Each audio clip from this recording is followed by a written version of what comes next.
Baleshwar पौरपालिका पक्षरु सहरर 9 number ward रे 25 लाख टंका व्यय हेबाकु थिबा 4टी नूतन प्रकल्पर शुभ दिया जायछि।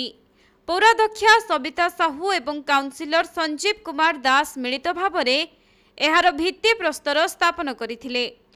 एही वार्ड रो भई साही रे 100 मीटर रास्ता सह नाଳ निर्माण कराजिबो। सेहीपरि पढ़ुआपदारे 100 मीटर पृथक पृथक भावे बस कॉलोनी एवं ब्लॉक कॉलोनी रे 90 मीटर रास्ता पाई शुभ दिया जायछि। तेबे दीर्घ दिन धरी एही सबु अंचलवासी रास्ता और नाଳ पाई पौराध्यक्षा एवं काउंसिलरଙ୍କ ठारे दाबी करि आसुथिले। तेनु एबे एही प्रकल्प पाई शुभ दिया जिबा परे स्थानीय बासिंदा खुशी व्यक्त करिसेंती। सेपटे खूब शीघ्र एहार निर्माण कार्य सरिबो एवं वार्डवासीଙ୍କ समस्या दूर हेबो बोली पौराध्यक्षा और काउंसिलर प्रकाश करिसेंती। आज मो 9 नंबर वार्ड रो 4 कोटी रास्ता प्रकल्प एवं ड्रेन प्रकल्प हैला।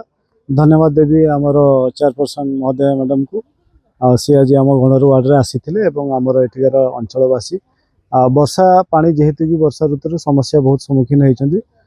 विगत दिन आम सब जिनस प्रस्ताव देथिलु जेहेतु कि कोड ऑफ कंडक्ट थिला और आम शुभारंभ करनथले। आज आम शुभारंभ देलु 4 कोटी गोटे भईसाई रे देलु 100 मीटर गोटे आपनकर पढ़ापदार 100 मीटर गोटे आपनकर ब्लॉक कॉलोनी बस कॉलोनी से 50 40 90 मीटर पाखापाखि सबू गुड़िक मिसी गले पाखापाखि 20 लाख रु 30 लाख भितर अटकल हम।